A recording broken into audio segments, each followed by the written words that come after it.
प्रभु के नाम को महिमा मिले। प्रभु ने आज तक हमें संभाला। आइए हम एक वचन के ऊपर मनन करेंगे, प्रार्थना करें। महान जीवते परमेश्वर, अनुग्रहकारी प्रभु, तेरा शुक्र करते हैं थोड़ी देर तेरा वचन सीखने के लिए।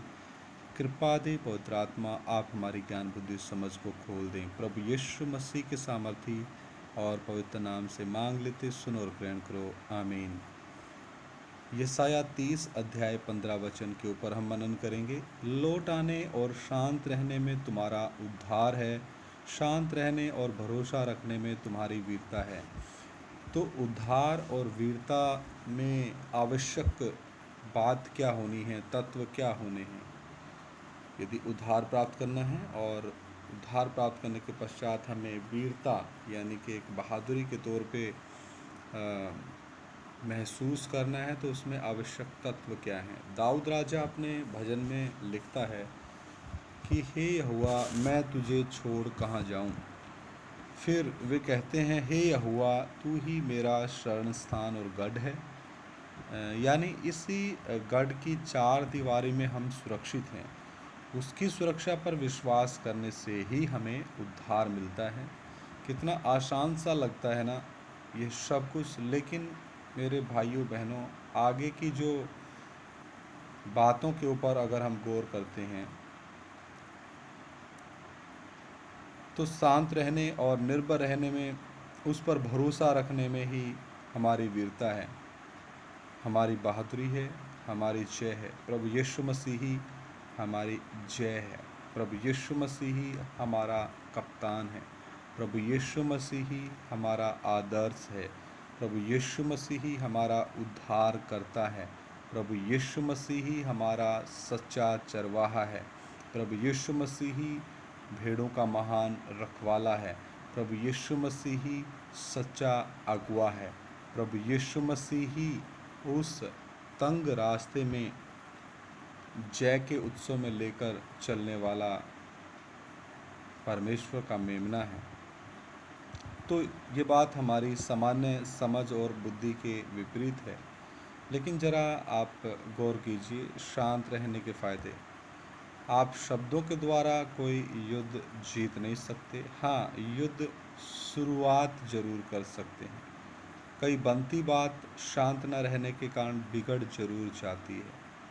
पवित्र शास्त्र में शांत रहना शब्द का प्रयोग परमेश्वर की महानता दर्शाने के लिए भी किया गया है। शांत होकर परमेश्वर की बात सुनना। एलिया को शांत हवा में खामोश रहने पर परमेश्वर का धीमा शब्द सुनाई दिया। शांत और विनम्र होकर परमेश्वर पर भरोसा रखना सीखिए। बहुत बार इस संसारिक चूहा दौड़ में शामिल हो हम आवश्यकता से अधिक बोझ खुद पर लादने का प्रयास करते हैं। तब हम परमेश्वर से दूर निकल जाते हैं, थक जाते हैं। अनावश्यक रूप से संसारिक दबावों और शक्तियों को स्वयं पर हावी होने देते हैं, क्योंकि हमारी निर्भरता परमेश्वर की अपेक्षा स्वयं पर होती, खुद पर निर्भर करते। मैं कर सकता हूँ, मैं ये कर सकता हूँ, मैं वो कर सकता हूँ। लेकिन चाहिए कि हम सब बातों में परमेश्वर के ऊपर निर्भर हो जाएं।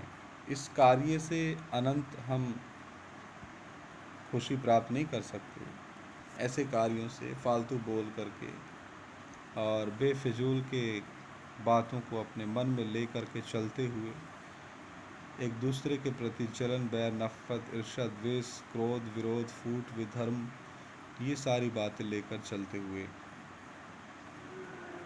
लेकिन इसका परिणाम दुख ही है और हम चोट खाते हैं, थक जाते हैं। लेकिन ऐसे थके लोगों से प्रभु कहता है, हे सब थके और बोझ से दबे लोगों, मेरे पास आओ, मैं तुम्हें विश्राम दूंगा। हमें उसके पास वापस लौटना है।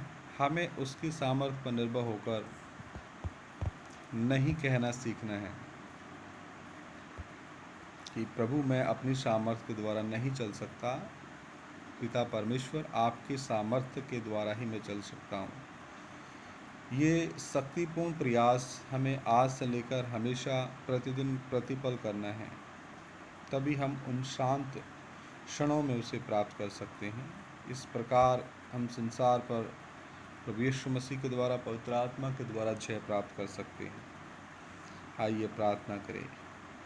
हे महान परमेश्वर, हमारे रक्षक, हमारी शक्ति और सामर्थ्य के स्रोत, पिता परमेश्वर, हमें ये वरदान दे कि हम तेरी नज़दीकी और तुझ में रहने के द्वारा इस संसारिक युद्ध में वीरता से लड़ें और उद्धार का वह मुकुट पाएं जो परमेश्वर आपने हमारे लिए रखा है। प्रभु यीशु मसीह के सामर्थी और पवित्र नाम से मांगते हैं, सुन और ग्रहण करो। आमीन। सभी को जय मसीह की। मारानाथा। प्रभु हम सभी के साथ हो।